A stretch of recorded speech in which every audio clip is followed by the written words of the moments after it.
información completa, eso sería como primer punto a favor. Gracias por el comentario. Bueno, entonces, ya que estamos aquí, y ya que parece que el agua, bueno, no sé si la lluvia inició o no, vamos a comenzar. Entonces, Claro. estaremos comenzando en 3 2 1. Hola a todos, bienvenidos a este episodio de En el Camino, donde hablamos de lenguaje, símbolo y viajes. En esta ocasión tenemos a una persona con la que vamos a hablar del lenguaje, pero ahora que pienso en la frase hablar del lenguaje, desde ya se me hace muy extraña esa frase y más adelante la iremos desarrollando.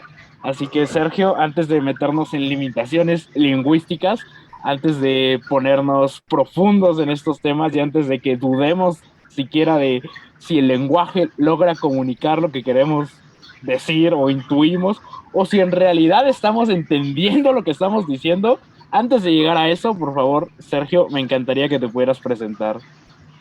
Claro que sí, mucho gusto, Irán. Es un placer unirme a este podcast.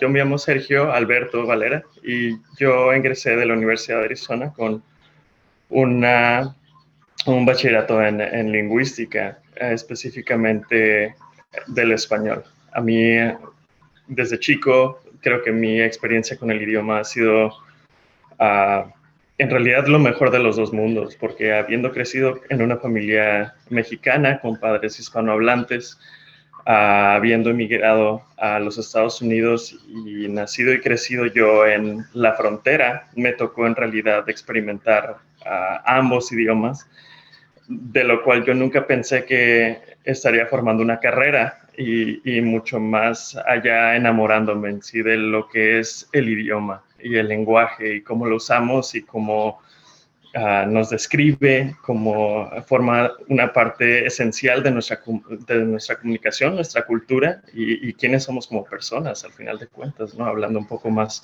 filosóficamente. Entonces, Interesantísimo. gracias.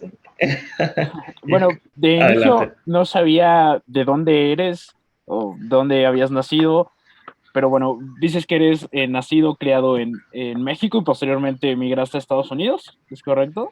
Yo nací y crecí en Estados Unidos. Mis papás fueron los que Ah, emigraron, entonces soy primera generación estadounidense.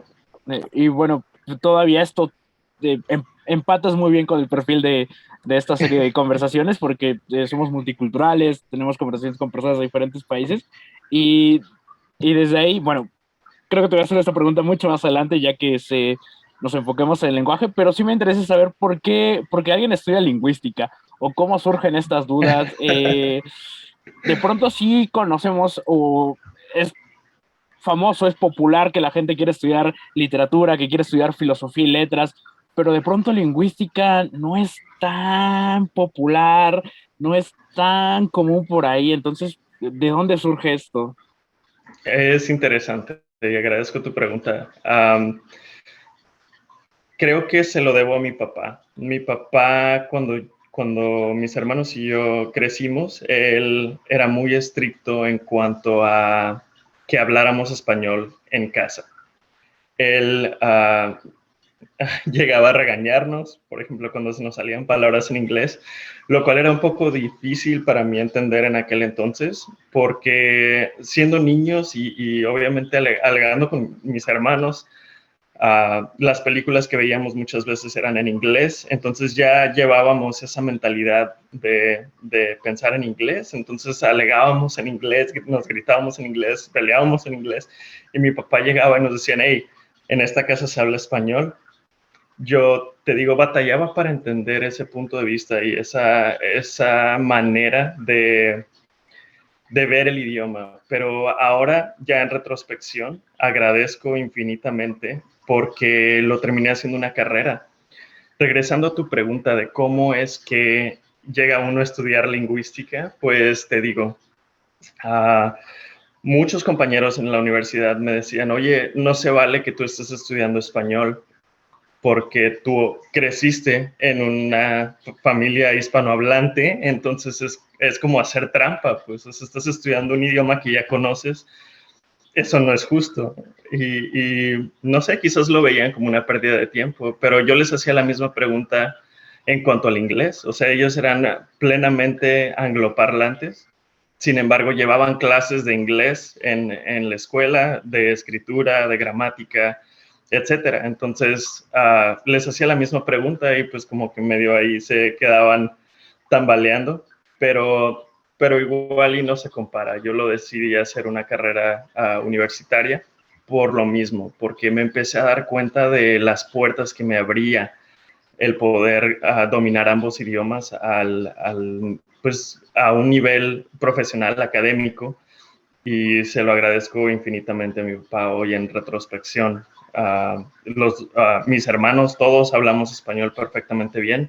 Habiendo crecido en la frontera, es muy común este fenómeno lingüístico que se llaman calcos y préstamos lingüísticos. O sea, cuando usas de muleta, por ejemplo, un idioma, porque no se te ocurre la palabra que andas buscando en el idioma que estás usando. Entonces, nosotros lo denominamos o es conocido como Spanglish, ¿no? O sea, y se refieren, cuando este término se refiere a que ya sea que estés hablando inglés y uses muletas en español o que estés hablando en español y uses muletas en inglés, ya sea porque no se te ocurre la palabra o porque piensas la palabra primero en inglés y es la que terminas usando. De nuevo, en agradecimiento a mi papá, esto es de lo que él nos quería salvar. Y estoy agradecido, me tengo que batallo batallaba mucho para procesar por qué era tan estricto en aquel entonces. O sea, jugábamos videojuegos y te digo, estaban en inglés, entonces alegábamos en inglés, nos peleábamos en inglés de que, hey, no, o sea, todo esto en inglés, de que no se vale, estás haciendo trampa. Llegaba mi papá y nos apagaba la tele y nos decía, oh, aquí se habla español. O sea, piensen en lo que han hecho y ya que lo piensen y lo procesen, entonces podemos volver a aprender la tele. Pero ahora, Entonces, sacando esta situación un poco de tu contexto específico y no sacarlo del español en específico, pongámosle otro idioma, no sé, filipino, mandarín, japonés, etcétera, etcétera. ¿Cómo consideras esta situación? Yo desde México, o creo que los latinos en general desde México, valoramos un poco como positivo la acción que realiza tu padre, pero ¿tú cómo lo ves? En, en general es como una buena acción el forzar el idioma, sí por la parte de no perderlo, por la parte de enseñarlo, pero y la identidad de los chicos, la libertad de ellos de identificarse como parte de una cultura de la que ellos quieran seleccionar, ¿cómo lo ves ahora en general? Yo pienso únicamente en mi punto de vista y quiero, pues me animaría a incluir a otras culturas que rozan, por ejemplo, como lo es México con Estados Unidos. No sé si, por ejemplo, China con Corea o no sé, España con Francia, cosas así, España con Portugal. Yo siento que me ha abierto tantas puertas el que mi papá me haya forzado a aprender no solo el idioma, pero por ende la cultura también mexicana. Es algo que yo considero como parte de mí y entonces termina formando parte de mi identidad. Me abre la oportunidad de poderme expresar en ambos idiomas, profesionalmente hablando. No sé, conectar con culturas a otro nivel. Siento que él en realidad lo hizo para bien, sin yo alcanzarme a darme cuenta en aquel entonces. Pero ya lo he procesado, ya he tenido tiempo de procesarlo y pienso yo hacer lo mismo con las generaciones que sigan después de mí.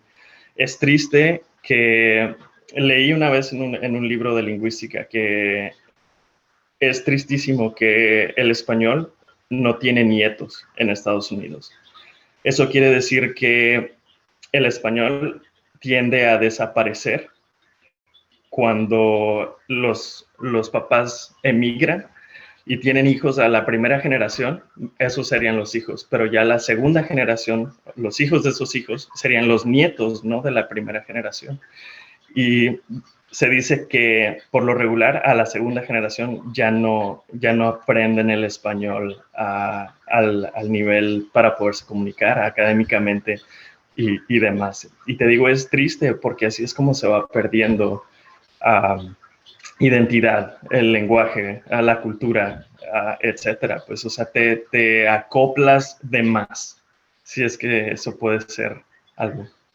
Sí, es una interesante postura y que no siempre se analiza. Por ejemplo, desde Latinoamérica se ve que Estados Unidos en próximos años va a tener una mayoría latina, o por ejemplo con Donald Trump en la última, eh, el, el penúltimo presidente de Estados Unidos, que ganó gracias al voto de los latinos. Entonces, de cierta forma se dice que hay cierta mayoría o que hay cierta influencia latina, pero no se analiza esta parte, ¿no? De que sí son latinos, pero latinos que ya han perdido el español. La Casa Cervantes, el Instituto Cervantes realizó una serie de conferencias sobre el español en Estados Unidos hace 2 años, me parece, las cuales seguí vía online, y tocaban mucho de estos temas que mencionas, ¿no? Cómo el español se pierde en las terceras generaciones y cómo los planes de estudios de pronto de Estados Unidos, no en todos los sectores, sino en algunos estados, lo que son California principalmente, están tratando de involucrar el español como segunda lengua para los niños propiamente estadounidenses como una vía de mejorar su desempeño académico, etcétera, etcétera, y que están como en este momento en esta dualidad, en esta lucha entre poder desarrollar el español o potenciarlo, evitando que se pierda, y entre los fenómenos sociales o los fenómenos, no sé si propiamente racismo, que lo quieren ocultar en gran parte. Y también tocas un tema muy interesante que tiene que ver con el Spanglish y con la distancia en las fronteras. También me gustaría escuchar tu opinión porque si bien es cierto que en México de pronto se empieza a usar muchas palabras propias de el inglés, no sé si es porque no hay una palabra precisa en español o simplemente porque de pronto nuestro vocabulario en español es precario o porque estamos influenciados por otra cultura, pero no solamente pasa en México donde se comparten fronteras, también lo he visto, por ejemplo, en Brasil, donde ya ciertas palabras ya son exclusivamente en inglés. El sistema de las aplicaciones, por ejemplo, ya no es una entrega, bueno, no hablo portugués, no recuerdo cómo se dice o cómo se diría el tema de entregar en una motocicleta un paquete, pero ya se maneja como delivery. El tema de en los espectaculares ya no ves como el enunciado de oferta, rebaja, ya ves el 50 off. Ya no hay ese tema, ¿no? Entonces, yo Sí. creo que ahí ya no es una cuestión de que no haya una palabra, de que no exista esto. Entonces, me gustaría conocer tu opinión. ¿Qué piensas de cuando se adquiere, cuando se empiezan a adquirir estas palabras de otros idiomas? Es interesantísimo. Muchas veces, específicamente hablando en cuanto al, por ejemplo, el lenguaje técnico, todo lo que tú mencionas que tiene que ver con las aplicaciones, desde los 90s para acá, toda esa terminología es muy técnica. Entonces, muchas veces, en aquel entonces no había estas palabras en español, no había estas palabras en portugués. Y entonces, lo más fácil era usar el término en inglés. Por ejemplo, apps, las apps que tienes en tu teléfono sí puede ser una abreviación de app, aplicación o apps nomás en inglés, ¿no? Pero, por ejemplo, el cel, de también celular, closet, por ejemplo, es otro término que usamos en español, préstamo del inglés, que el equivalente sería, por ejemplo, armario.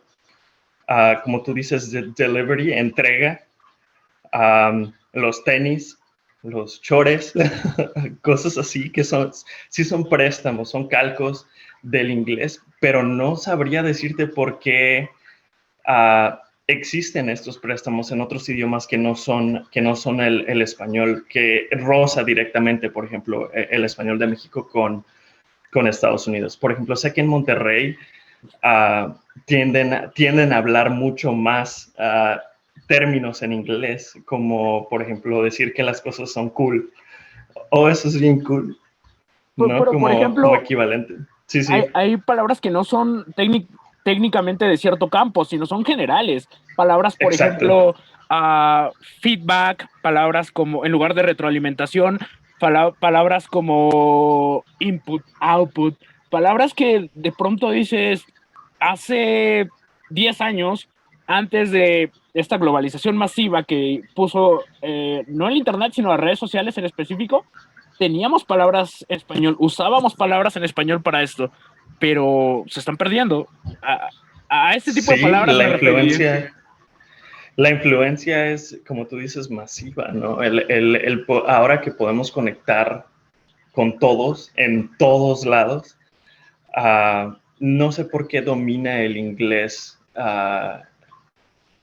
la comunicación o la terminología que decidimos usar. ¿Será que todo el mundo entendemos el inglés o sabemos mínimo de qué se tratan estas palabras? No, quizás no todo el idioma, pero estas palabras claves que sabemos exactamente a qué se refieren cuando se usan, como tú dices, en medios sociales, en el Internet, cosas así. Es interesante. Sí, Um, y bueno, yo no tenía como, anteriormente tenía una postura un poco más radical a no querer como usar, a tratar de, si hablaba inglés, era como no ir al español, ¿no? Porque también en esas conferencias del Instituto Cervantes escuché como ciertas, el caso opuesto de palabras en español, no tengo las palabras ahora, pero palabras en español que se usaban en inglés, ¿no? Que eran como ciertos préstamos lingüísticos que eran muy del idioma español. Las voy a buscar, las olvidé, no las tenía presentes.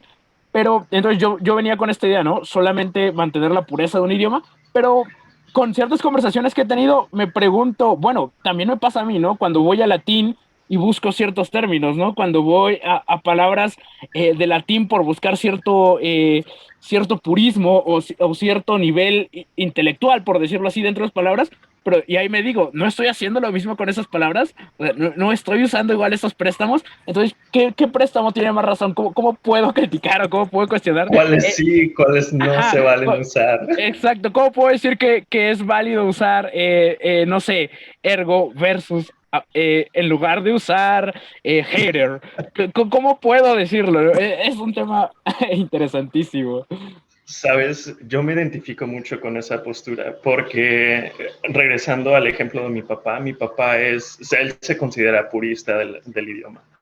Entonces, él nos inculcó, entonces ahí llegó un punto en el que me di cuenta porque sentía como cierto asco al tener que depender del otro idioma. ¿Sí me explico? O sea, cuando mis amigos lo hacían como si nada y y pues ellos sabían perfectamente bien que en mi casa, o sea, nomás era, y lo hacían nomás por chotearme a mí, o sea, por darme carrilla, y sabían perfectamente que a mí me iban a regañar si yo cambiaba de idioma o si dependía de esos idiomas. Entonces yo compartí por mucho tiempo, y hasta cierto punto todavía con ciertas cosas, ese purismo del idioma. No fue hasta mis estudios universitarios donde me empecé a dar cuenta de que en realidad lo que hacemos cuando hablamos, el propósito principal del lenguaje es comunicar.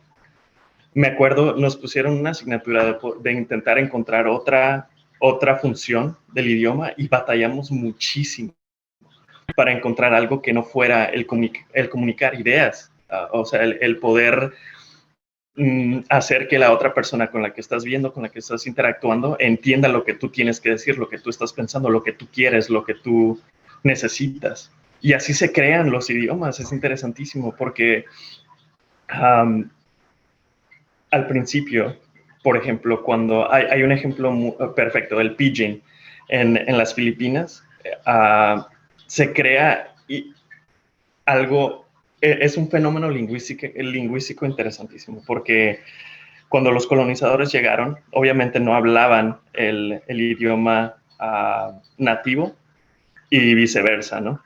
Ahí está un calco lingüístico, perdón. Um, entonces, cómo funcionaba el idioma, cómo se comunicaban, y los primeros pasos del idioma son deíticos, es apuntando, hoy te cambio esto por aquello, o sea, esto por Sí, sí. aquello, o dos de estos por uno de aquellos, y cosas así, ¿no? Uh, mientras pasan los años y interactúan más y más, obviamente sí entienden, se empiezan a empezar a comunicar con las palabras del idioma ajeno. Sin embargo, no hay una fluidez. Siempre va a haber una barrera lingüística ahí. Sin embargo, el fenómeno que a mí de verdad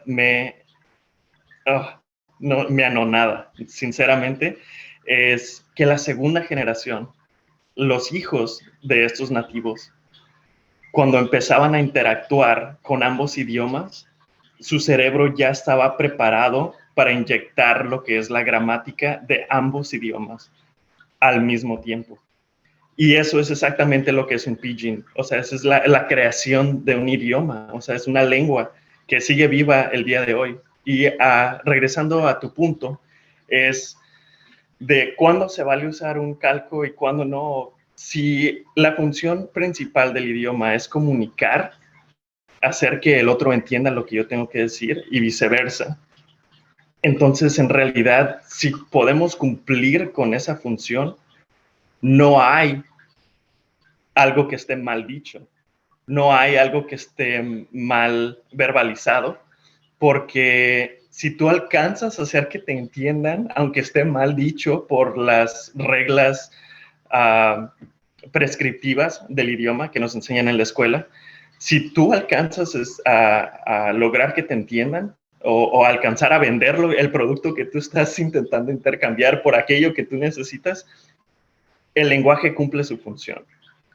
Entonces, al final de cuentas, eso es lo que mantiene a las lenguas vivas. Eso fue lo que le terminó pasando al latín, por poner un ejemplo que tú acabas de usar.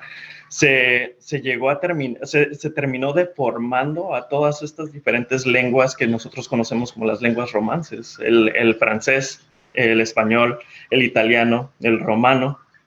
¿Romano? Romano. Exacto. Entonces, por ahí va el asunto. Entonces yo te digo, comparto esa postura de hasta dónde está bien y hasta dónde está mal. Académicamente hablando, jugamos con unas reglas completamente distintas. O sea, la Real Academia Española, por ejemplo, está trabajando y ha llegado a aceptar en estos últimos 10 años, yo creo que más palabras que en los últimos 100 años. Por lo mismo, porque llega un punto en el que los usamos tanto que se llegan a aceptar. Entonces, te digo, esa es la manera en la que se siguen manteniendo las lenguas vivas, por eso las seguimos hablando y por eso podemos disfrutar de un idioma tan rico como lo es el español. Esto que mencionas del pidgin me recuerda a la teoría lingüística de Chomsky, ¿no? Que menciona que todos tenemos en la mente ciertas conexiones que nos permiten entender cualquier idioma y me suena mucho esto que dices de la segunda generación. Bueno, esta teoría tiene como bastantes detractores o cuando vemos un idioma que no funciona con esta lógica que funciona en otros idiomas, por ejemplo, el término de la idea de tener como un sujeto, la idea de tener definiciones contables, la idea de tener un sentido pasado, presente, futuro, etcétera, ponen un Claro. poco en cuestionamiento esto. Pero de este lado Sí. suena eso. Pero vayámonos al principio de los tiempos, pongámonos profundos y vayamos con esto, ¿no? ¿Qué es el lenguaje? ¿De dónde surge? ¿Cómo surge? Por ahí he escuchado algunos que dicen que inventamos el lenguaje, pero por ende el lenguaje no podría haber sido inventado, ¿no? Pero ¿qué es el lenguaje?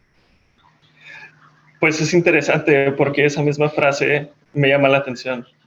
Todo el lenguaje es inventado. O sea, ¿en qué punto llegamos a entender las vibraciones que formamos con los músculos de la garganta y las cuerdas vocales y la boca y la lengua y el paladar a algo que entendemos entre tú y yo? Pero bueno, yo Y me nosotros refiero... estamos hablando Ajá. específicamente ahorita del español, por ejemplo, te lo pongo como el idioma que estamos hablando, pero al principio cuando no había eso, siento que nos tenemos que haber comunicado como de una manera muy cruda, muy como los animales, o sea, con gemidos y diferentes tipos de, no sé, como... Yo voy más a que el lenguaje es como un desarrollo, porque bueno, no yo, un poco de las La recabaciones que he leído, ciencia, yo sí. no soy lingüista, por eso solicité hablar contigo, pero por el hecho de que no podríamos nosotros hace miles de años estar sentados y decir, vamos a inventar el lenguaje, vamos a comunicarnos, Sí, entonces vayamos no, a hacer algo, ¿no? Sino más como un proceso que fue evolucionando y desarrollándose. Algunos autores proponen que el lenguaje se fue dando como un tema de reproducción, como un tema de broma y juego, que surgió como en las crías, en los pequeños niños, como un tema de jugar, etcétera, etcétera, y fueron desarrollando estos temas del lenguaje. Otros proponen que fue como un tema como de chismerío, de llevar pequeñas conversaciones no serias y poder transmitir cierta información. exacto. Y volvemos a lo mismo, esa es la meta del idioma, ¿no? Los animales lo hacen igual. Ellos, ya sea los gatos que maullan y se terminan comunicando, los monos, por ejemplo, tienden a, no silban, pero el idioma que ellos usan, los gritos, los diferentes sonidos que ellos emiten, Sí, sí. para ellos mismos significan algo. Y de esa manera me imagino que nosotros también, de ahí, no sé, se me ocurre que de ahí habremos agarrado la idea de, oye, de repente hay no sé, un tigre con dientes de sable del que te tengo que avisar que andas bien cerca y no se me ocurre nada más que, hey, tirarte una piedra y hacerte gestos y gritarte de que, güey, quítate de ahí. Pero ¿cuál crees que haya sido esta diferencia? Porque, por ejemplo, o de acuerdo a esa teoría de que cuando el Homo sapiens convivía con el Neandertal, una de las formas en las que el Homo sapiens exterminó al Neandertal fue gracias al lenguaje, porque el humano puede expresar ideas un poco más específicas. Tú mencionabas el ejemplo del tigre de los dientes de sable, pero tal vez el mono solamente podría decir eso, pero tal vez el humano podría especificar exactamente ¿En el tigre de dientes dónde? de sable, en dónde, cuándo, cómo, y cómo crees que se fue dando ese desarrollo, porque dentro de la cadena evolutiva no siempre hemos sido los más fuertes, no hemos sido los más rápidos, no sé si somos los más inteligentes, pero sí somos los que desarrollaron el lenguaje y que nos puso hasta arriba del eslabón. Yo lo pondría, a lo mejor como tú dices, no los más fuertes, no los más veloces, no los más aptos, pero los que más suerte tuvimos quizás. Regresando a la teoría esta de Chomsky, de que a lo mejor hemos evolucionado para desarrollar diferentes sistemas en nuestro cerebro que nos ayuden a entender el idioma. Esto, o sea, el proceso evolutivo de esto, como tú dices, es de miles y miles de años. El principio del idioma es, nadie estuvo ahí, no podemos saber de qué manera surgió, pero es interesantísimo. No sé si, como tú dices, de broma, a lo mejor, yo siento que fue una necesidad intrínseca en que como animales tendemos a formar comunidades. Por más independientes que seamos, siento que debe de haber algún tipo de camaradería que era necesaria. Como tú dices, por el simple hecho de tenernos que reproducir, tiene que haber habido, tendrá que haber habido, tendrá que, disculpa, Tuvo que haber, no te uh, preocupes.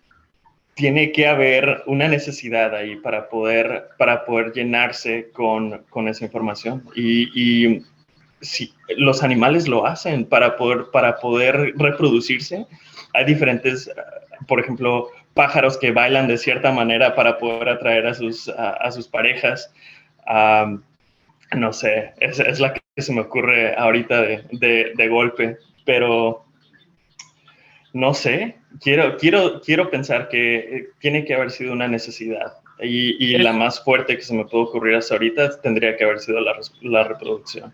sí, de hecho, en esta teoría igual del juego dice o lo que leí es de que la continuación de estos juegos de la infancia terminan en la reproducción y que este juego termina en la reproducción porque el humano ha terminado siendo más sexual emparentado, por decirlo de alguna forma, han tenido que fortalecer sus vínculos de pareja sexual para conservarlos, mientras que otros animales los pierden o no fortalecen estos vínculos y al final la reproducción es un acto cotidiano. Pero eso que mencionabas me recuerda un Claro, estudio en Australia sobre las lenguas nativas. Existen 147 lenguas en Australia y lo que hicieron fue formar un grupo, hacer una simulación de datos en los que ponían una tribu inicial, le daban cierto número, no recuerdo qué cantidad era, pero esto basado, sustentado, como todos los estudios, en la ley de que una civilización solamente permite un máximo de pobladores para subsistir. ¿Por qué esto? Porque tienes que encontrar parejas disponibles, el orden jerárquico, etcétera, etcétera. Entonces, estas parejas, estas tribus tienden a ser pequeñas, en menos de 100 elementos, etcétera. Y a partir de esto, cuando una tribu aumentaba la cantidad de personas integradas, se dividían. Entonces comienzan a hacer esa simulación, comienzan a dividir y expandirlos por todo el mapa de Australia. Al final, el resultado, 148 tribus de acuerdo a esa simulación. Las lenguas naturales de Australia, 147. Eso es como un es estudio increíble. primario, todo hay mucho que investigar, pero es wow. Sí, o sea, y volvemos a lo mismo, la necesidad de reproducción y que tu conocimiento se mantenga, ¿no? Me recuerda desafortunadamente al ejemplo de mi papá y el idioma del español en nuestra casa. Es un ejemplo muy crudo de eso también, ¿no? Um, qué interesante que... Y seguimos creando más idiomas, o sea, el Spanglish eventualmente, no sé si se vaya a llamar tan crudo como Spanglish, o algo así un poco más bonito como anglo-castellano o algo así, pero eventualmente ese va a terminar siendo un idioma. Yo estoy convencido, va a llegar un punto en el que suficientes personas lo van a usar como idioma de comunicación cotidiano, que es lo que va a terminar pasando. O sea, va a haber una comunidad de personas que ese va a ser su idioma natal. Me, Y no sé qué se pueda decir de los idiomas individuales, ya sea el inglés y el español, si poco a poco van a ir desapareciendo. Desafortunadamente es el caso con las tribus que nosotros tenemos en Estados Unidos, y, igual en México, que más y más van disminuyendo las personas que hablan estas lenguas nativas, estos idiomas primarios, y por la asimilación de los idiomas que hablamos hoy en día. me gusta tu concepto, le voy a dar continuidad al anglo-castellano. Suena bien, suena mejor que el spanglish. Pero lo que se me hace más interesante del lenguaje es el lenguaje en sí mismo. Por eso la filosofía vuelve al lenguaje, la psicología vuelve al lenguaje, porque todas las ciencias o todas las demás cosas se estudian desde el lenguaje y a través de otro instrumento. Por ejemplo, la matemática se estudia desde el lenguaje a través de los números, la estadística a través de los números, las ciencias desde la matemática y el modelo La científico. música. Exacto, desde el lenguaje y el sistema de notas, etcétera. Pero el lenguaje se estudia desde el lenguaje y en el lenguaje. Y ya. Es como si estudiaras, no sé, una manzana desde la manzana y con la manzana. Entonces, ¿Sabes? El ejemplo perfecto de esto es, por ejemplo, cuando estás buscando la definición de un término y usan la misma palabra en la definición. Y tú, güey, ¿qué onda? No seas mamá.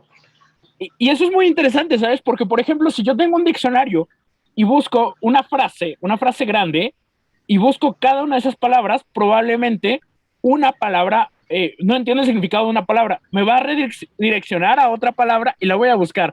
Y probablemente haga un ciclo infinito y me recorra todo ese diccionario y al final va a ser muy curioso porque ese diccionario estaría sustentado en sí mismo, en las palabras Exactamente. que forman ese diccionario.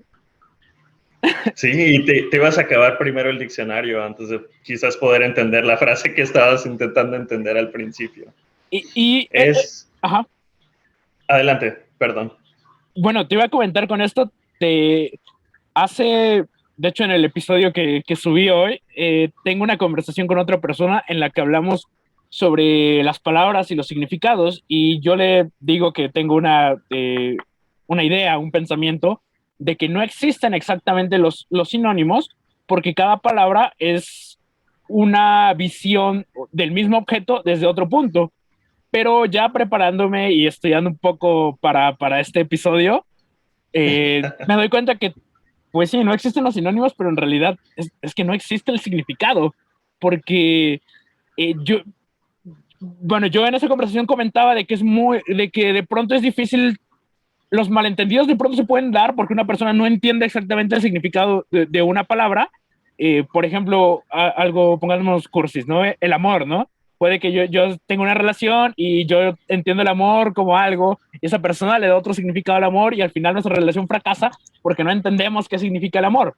Y, pero ahora, ahora que he leído un poco, es que el significado, ¿qué es el significado? Me gustaría preguntártelo. ¿Qué es? ¿Hay un significado? ¿Dónde está el significado? Filosóficamente hablando, el significado tendría que ser lo que cada quien entiende o se percata de lo que estamos hablando. Es, como tú dices, el lenguaje es algo un poco circular en la manera en la que la tenemos que estudiar, porque tenemos que aprender todo del lenguaje por medio del lenguaje, como tú lo acabas de decir. Entonces, es interesantísimo porque aquí viene una pregunta todavía un poco más profunda. Es, ¿cómo le hacemos si no tenemos eso en qué pensar? O sea, ¿cómo es que empezamos a pensar? Porque yo ¿Cómo no he es que tenido empezamos a pensar?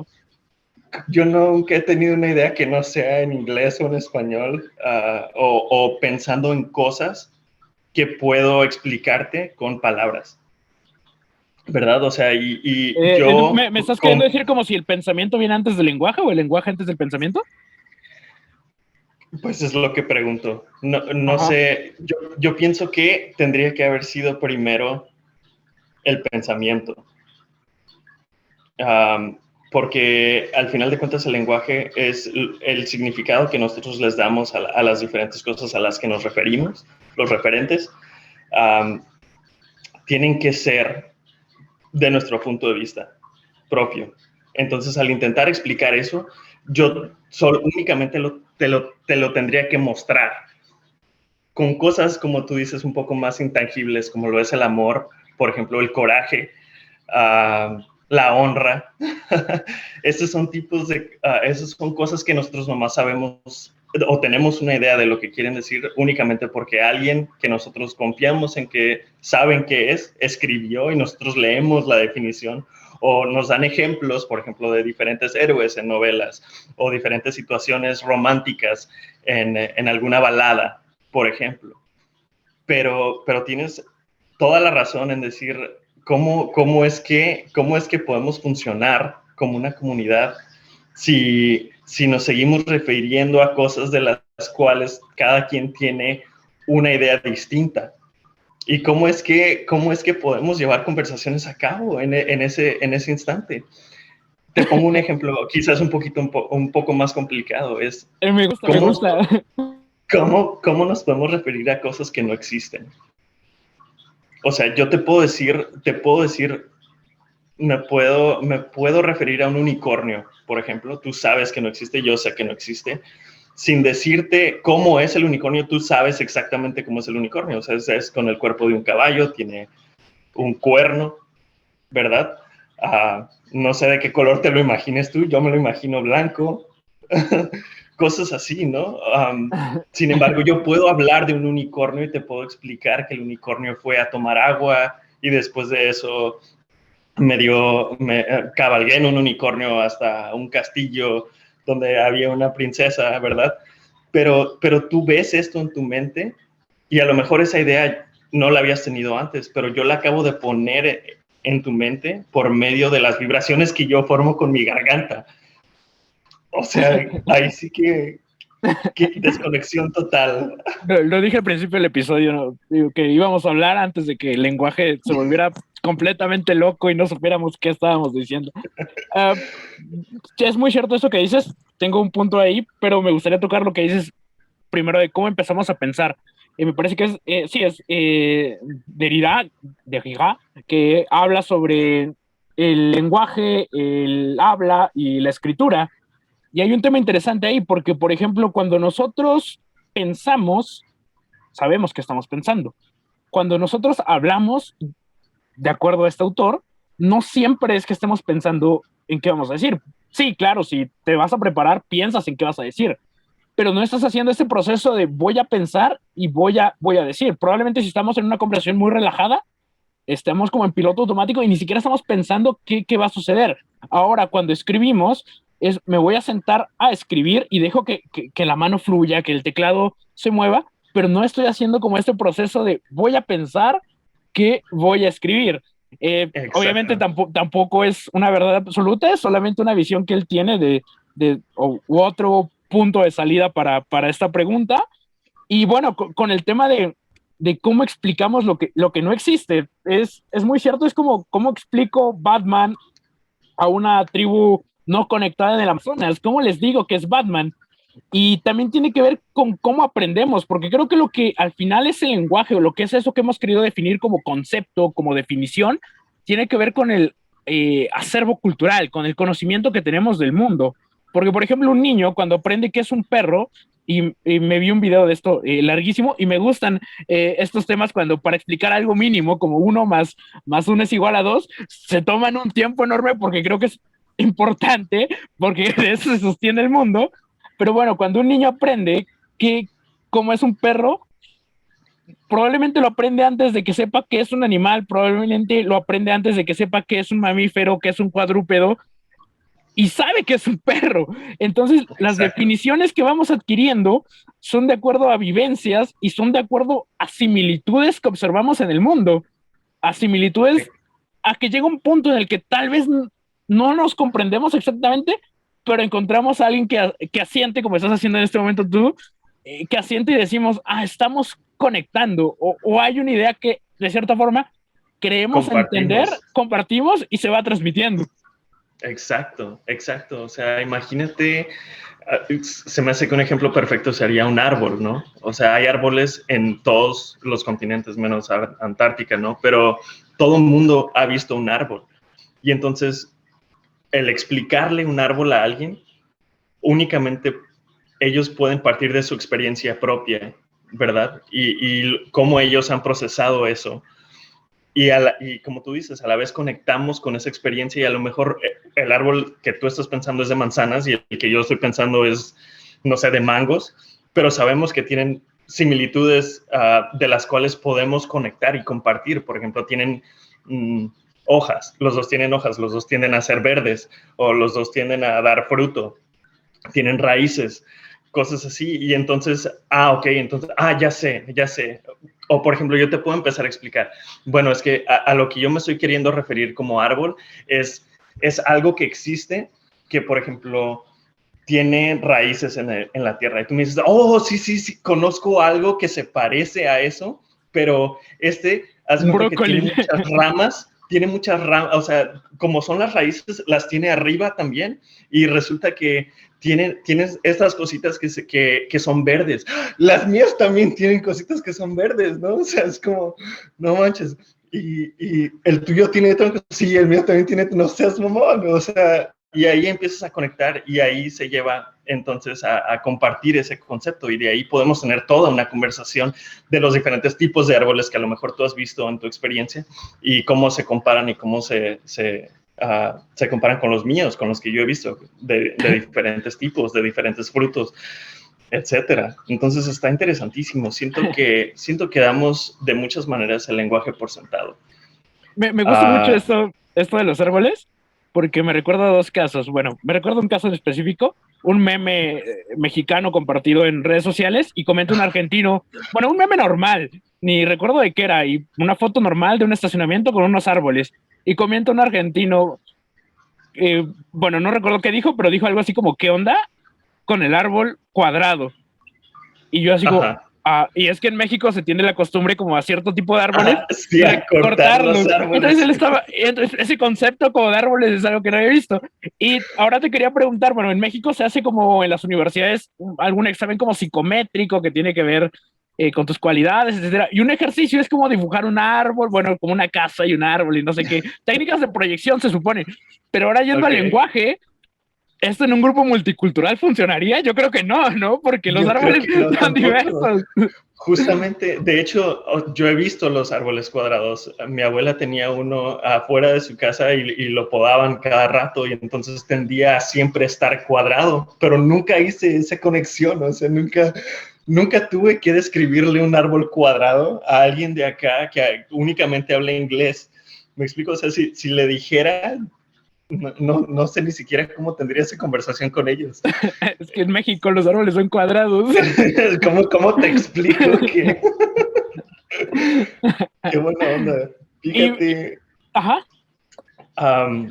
acabas de tocar un punto muy interesante de los memes. Por ejemplo, los memes también son a base de lenguaje. Sí, muchas veces son fotos, de hecho, seguidos son fotos con poco texto. Y con el más mínimo de texto alcanzamos a conectar la imagen con una experiencia propia. Las referencias que hacen los memes son exactamente eso. O sea, tú sabes exactamente qué quiere decir este meme porque tú has visto la película, has escuchado la canción de la que se trata. Si no alcanzarías a conectar con esa publicación. Por más texto que tuviera, no alcanzaría tu cerebro a procesar esta referencia y entonces tendrías que platicar extensamente con alguien y se perdería el punto del meme, que es pues muchas veces el humor, ¿no? muy interesante. Pero Es una gran... esa referencia no la alcanzaríamos a conectar. Creo que es una forma de hacer una síntesis del lenguaje, porque es conocimiento del mundo aplicado a una imagen que intenta comunicar, y si no entendiéramos ese contexto, no entenderíamos la gracia, el chiste. Es bastante interesante. Y bueno, con esto igual me gustaría preguntarte sobre las diferencias que hay en el pensamiento entre pensar en un idioma, pensar en otro. ¿Crees que nos forman? ¿Crees que influyen en nuestro modelo de vida, en la forma en la que, no sé, nos comunicamos, en la que vemos el mundo? Y si lo hacen, ¿hasta qué grado? Este es un tema polémico hoy en día. Volviendo a las diferentes aceptaciones, por ejemplo, de la Real Academia Española, el término Latinx o las diferentes ¿Latinex? terminaciones, Latinx, exacto. No sé qué es. Latinx creo que es un sustituto de latinos y latinas. Pero, por ejemplo, también Entendí.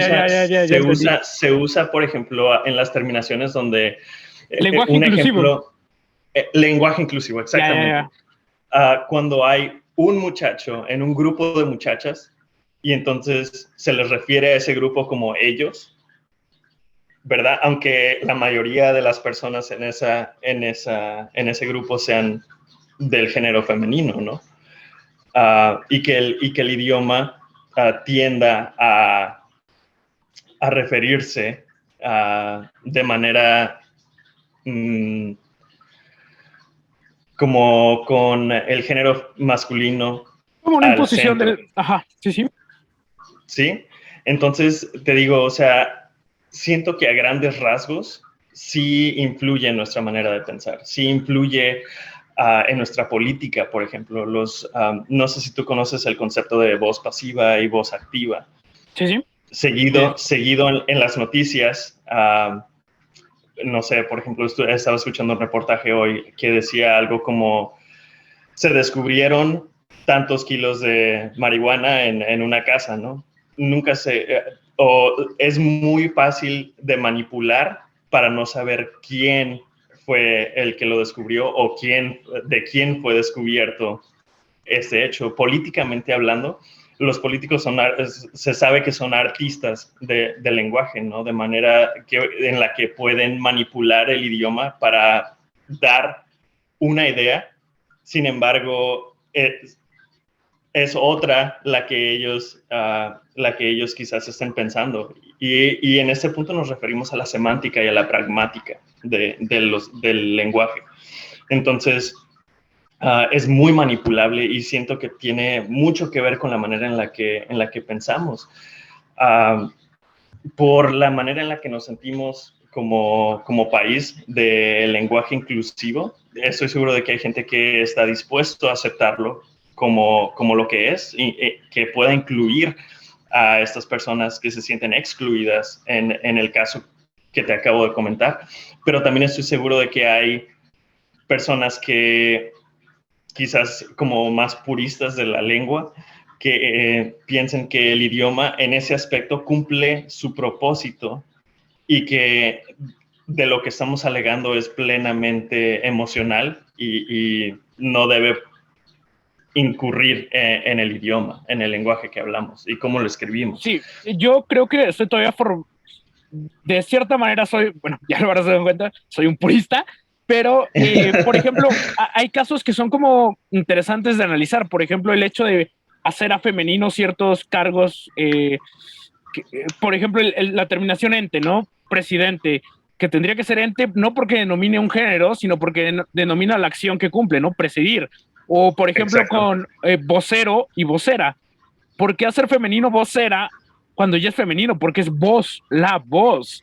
Entonces hay como ciertos Exacto. casos que dices que son redundantes y que no habría como, desde mi perspectiva, no habría por qué hacer este cambio. Pero también con este tema te quería preguntar un poco de otras lenguas, ¿no? No solamente el español, sino, por Sí. ejemplo, el hecho de que en alemán el segundo verbo esté al final. ¿Crees que hay una diferencia en ver el mundo? El hecho de, bueno, tú mismo me comentabas el ejemplo de los colores y los nombres de los colores de la nieve para ciertas tribus, el hecho Sí. de que en Australia, en algunas tribus, tengas que no haya un concepto de izquierda-derecha, sino hay un concepto de este-oeste, norte-sur, y siempre Es tengas correcto. que estar, siempre tengas que saber cuál es tu ubicación en el mundo. Sí, sí, siento que tiene que ver muchísimo. Otro de los ejemplos que se me pasó compartir contigo cuando platicamos fue una tribu en África que al principio, cuando veíamos el color azul, no teníamos palabra para el color azul. Y como esta tribu es ¿Nosotros remota, o ellos? O bueno, ¿o nosotros quiénes no teníamos? como seres humanos, Ah, sí, pues iba a decir nosotros, perdón. nosotros quiénes. No, de hecho, los ingleses cuando ellos colonizaban no tenían, creo, una palabra para el color azul. Entonces, esta tribu sufre algo parecido, pues no sufre porque ellos viven y funcionan perfectamente bien sin tener una palabra para el color azul.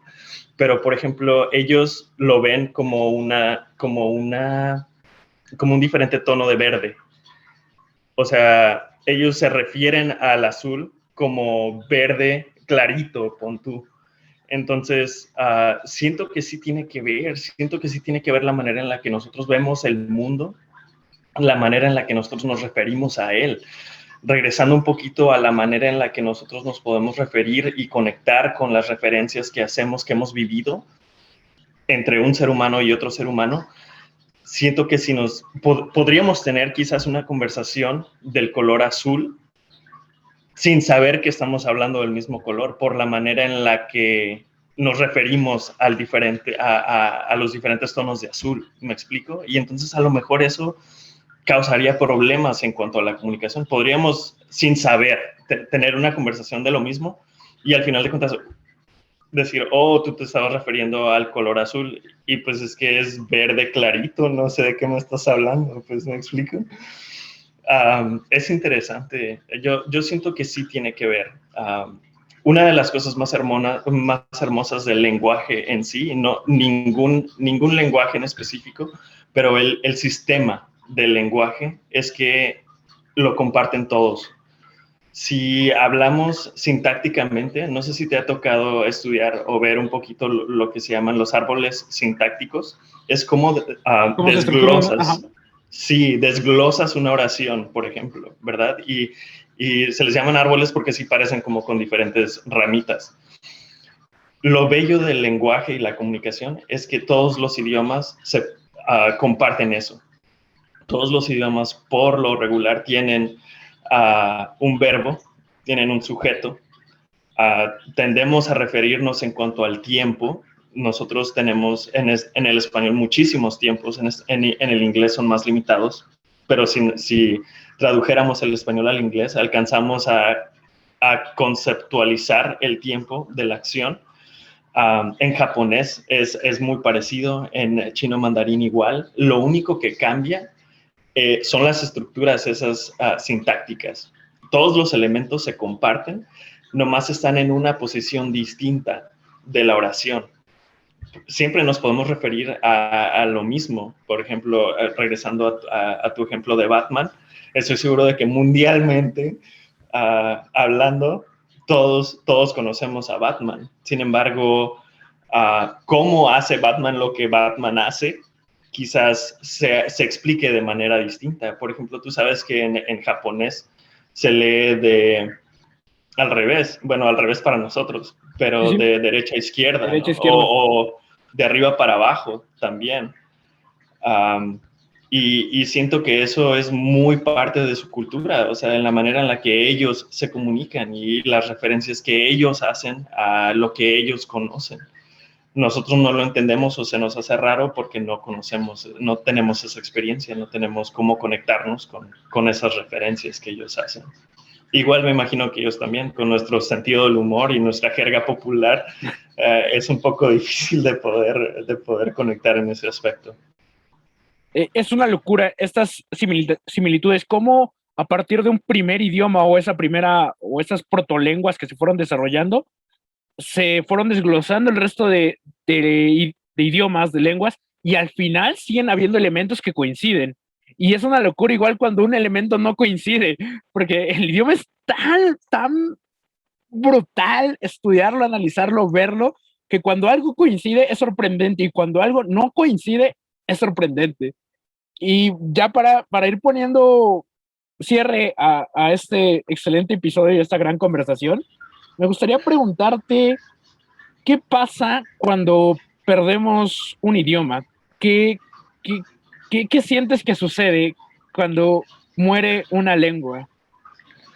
A mí se me hace un caso tristísimo, por ejemplo, porque es la muerte de una cultura, es la muerte de una historia que por tanto tiempo que se haya podido compartir, generaciones, estamos hablando, que se lograron comunicar, lograron usar esa herramienta para llevar a cabo sus vidas. Y eso me trae un pensamiento bastante real, porque quizás no concientizamos lo útil que es el idioma. Lo usamos tan a diario como la respiración. Por ejemplo, llegas a un punto en el que respiras sin darte cuenta de que lo estás haciendo. El idioma y la comunicación es exactamente igual. Imagínate un día sin poder hablar. O sea, ¿cómo le harías para llevar a cabo tu vida sin poder hablar con nadie? O sea, estamos hablando no nomás poder hablar verbalmente, no poder escribir, no Sin poder comunicar. leer, no poder... Exacto. Imagínate un día así, o sea, sería raro, especialmente en una globalización tan profunda como la que estamos pasando ahorita. La muerte de un idioma es trágico en mi punto de vista, o sea, serían años de, se podría decir evolución, ¿no? Porque el idioma evoluciona, va adquiriendo préstamos, como mencionábamos al principio de la conversación, y va evolucionando. Y llega un punto en el que cambia tanto que deja de ser ese idioma. Tiene raíces, tiene bases, tiene conceptos quizás similares, pero llega un punto en el que ya no es lo que era, o sea, se degrada, se muta. Quiero pensar que para bien, porque sigue viviendo, siguen habiendo personas, siguen habiendo generaciones que se comunican por medio de esa herramienta, Pero pero de hay una pronto, historia. pero de pronto hay lenguas que sí se extinguen porque ya la gente, principalmente creo que en las lenguas indígenas sucede que Indígenas, la gente exacto. ya deja de inculcar el idioma, las personas dejan de pasarlo, pero hay un idioma curioso que no estaría catalogado como lengua indígena, no lo tenemos en ese concepto y que igual está desapareciendo por la influencia del inglés. Tiene que ver con el islandés. que técnicamente es un idioma muy difícil de traducir para los aparatos tecnológicos y que las personas como en Islandia tienen cierta facilidad para hablar en inglés, están haciendo ya esa transición al inglés y en algún punto el islandés igual va a terminar por agotarse.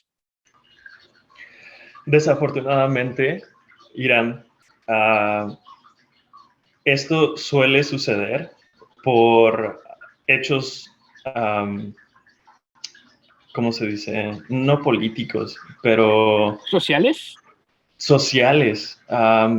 El racismo es un elemento enorme en ese aspecto. Sucede con las lenguas indígenas de México, sucede con las lenguas indígenas de, como tú dices, de Islandia, de aquí de Estados Unidos igual.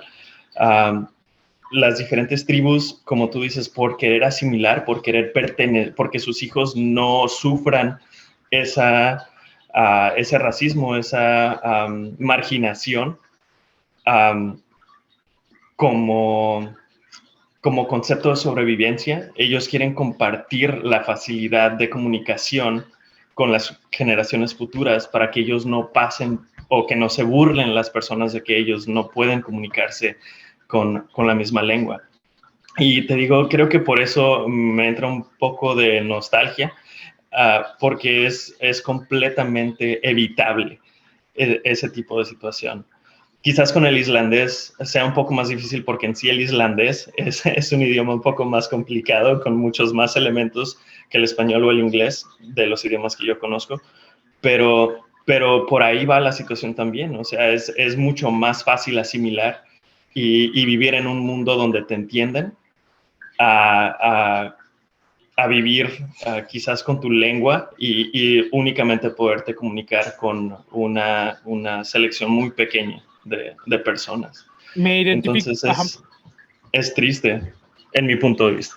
Me identifico mucho con la palabra que usaste primeramente, nostalgia, es muy nostálgico, porque yo sigo viendo el idioma como el ejemplo que te ponía de los sinónimos.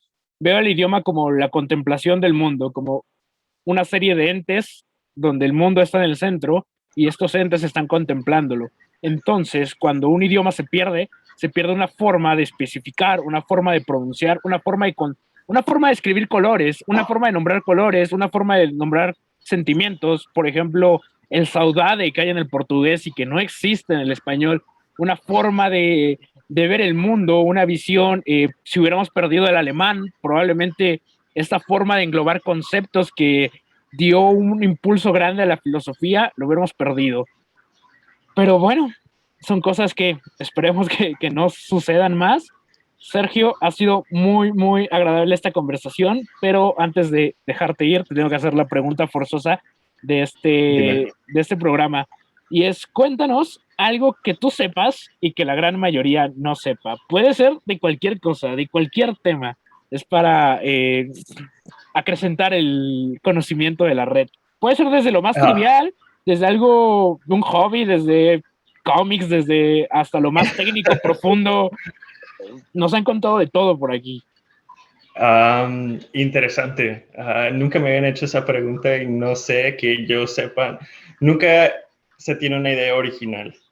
Entonces, se dice que todo lo que Claro, se ha claro. pensado ya se ha pensado antes y todo lo que hemos creado ya se ha creado antes. Pero no sé si tú sepas, soy bastante fan de los cómics y los superhéroes. Mis favoritos son los X-Men y entre ellos mi favorito es Nightcrawler. No sé cómo lo denominan en español, de hecho. Yo tampoco sé, no soy un lector de cómics, pero digo, cualquier dato es importante aquí. Muy Desde lo que bien, sea. pues ese yo no sabía, yo no sabía, me consideraba un experto en mi adolescencia en ese carácter, pero, pero él llegó a ser un sacerdote y alguien muy filosóficamente sabio y usaba esa filosofía y manipulaba el idioma para poder comunicarse con sus compañeros y rezaba por ellos y ese tipo de cosas. Yo no sabía eso hasta muy recientemente, pero no sé si es algo que se conozca comúnmente. A No ver, sé, me agarraste desprevenido con esa pregunta. no te preocupes. Yo creí que ibas a decir algo así como que habías estudiado lingüística porque te habías inspirado en este superhéroe, o querías ser este superhéroe o algo así. Pero eso te Es al enteraste revés. después. Es al revés, creo que encontré una similitud en eso de estudiar la filosofía y el idioma, uh, igual que uno de mis superhéroes favoritos. Y Entonces ahora fue la es el similitud que superhéroe. encontré. Y ahora es tu superhéroe de cabecera. Sí, exacto, o sea, antes lo era, pero ahora con más razón, porque compartimos el idioma y la filosofía en sí. Excelente, Sergio. Qué buen dato. Te digo, nos ando de todo tipo. Por ahí te puedas ver los videos y bueno, nada más para recopilar datos, aunque sea, porque vas a Sí, encontrar información muy general y muy interesante. Bueno, no sé, ¿algo más que desees agregar para ya o comunicar? sí, Iram, yo te quería hacer una pregunta en cuanto a lo que tú piensas de Ah, ese perfecto. concepto. Hablando del idioma y como te podrás dar cuenta, es algo que agradezco que a los dos nos apasione. Sinceramente, ese tipo de conversaciones se disfrutan muchísimo. Pero me gustaría preguntarte, ¿cómo crees tú que funcionan las mentiras? Porque son a base del lenguaje, ¿no? Y cómo es que podemos llegar, llegar a decir una no verdad. ¿Y cómo funciona ese concepto? O sea, ¿cómo nos referimos a algo que no es verdad? Uh, o no sé qué piensas tú, o no sé cómo lo masticas ese concepto tú. Qué interesante. Es más complicado que la pregunta que yo te lancé. Bueno, yo creo que la mentira en sí debe surgir por supervivencia. En algún momento, por ocultar cierta información, ya sea alimento, para no mostrar dónde había ciertos recursos o para preservar la vida por alguna razón, yo creo que en ese momento surge la mentira y probablemente posteriormente pueda convertirse como un objeto ya de ventaja, cuando se le ve esta utilidad de decir, me salvó, pero ahora encuentro maliciosamente, maquiavélicamente, que a partir de la mentira puede haber algo posterior. Y probablemente después la mentira también se toma como algo. Bueno, aquí no sé si, aquí puede ser un poco más cerrado porque podrían haber otras palabras para definir la mentira, pero la mentira como algo de distracción, como algo que nos, como lo puede ser la magia, el truco, el engaño, como algo divertido, como algo que se sabe incluso que es mentira a veces y que se hace para disfrute, para entretenimiento. Creo que esa es mi percepción, la verdad no lo he estudiado a fondo, no me había preguntado eso de la mentira, pero para mí esos serían como los 3 puntos clave. Te entiendo, sí, es interesante. Yo hasta recientemente empecé a pensar, pues ya enrollándonos un poco más con lo del idioma, pero sí, tiene que haber un elemento de no verdad. Tiene que la otra persona no saber cuál es la verdad correcta, o se podría decir, porque tú pudieras decir una verdad incorrecta sin saber que es una verdad. Entonces, ¿eso calificaría como mentira? O no estoy seguro, o sea, Ah, como mentira no intencional, o ¿sí me explico? Entonces, yo creo que acá sí, vemos en muchas. porque hay un ejercicio lógico del lenguaje, de hecho, de la magia del lenguaje, que tiene, a ver si me acuerdo bien, son no, son 3 primicias y una conclusión. La primera primicia es que todo, lo voy a hacer un poco incorrecto, que toda oración tiene una falla, toda oración es que no hay oración perfecta, pongámoslo así. Entonces, la segunda primicia es A, es una oración. La tercera primicia es C, que es, por ende, A es incorrecta. Y D, Ajá. conclusión, A es correcta. O sea, se niega, ¿no? O sea, la primera te dice que toda oración es incorrecta, entonces le vas dando la razón y como conclusión te das cuenta de que esa oración sería correcta. Y tiene que ver con esto, ¿no? Pues, Qué locura. de que incluso en el mismo lenguaje es una locura. Creo que igual por ahí lo dije mal, creo que cambiando una palabra tendría más sentido. No la recuerdo bien, pero sí, igual me dejó así como, wow. Increíble. Muchísimas gracias por tu opinión. De verdad, es un concepto que yo sigo masticando, entonces tu input es muy agradecido. Muchas gracias, Irán, por tu invitación y por esa conversación tan agradable. No, al contrario, gracias por todos los outputs que dejaste en esta conversación.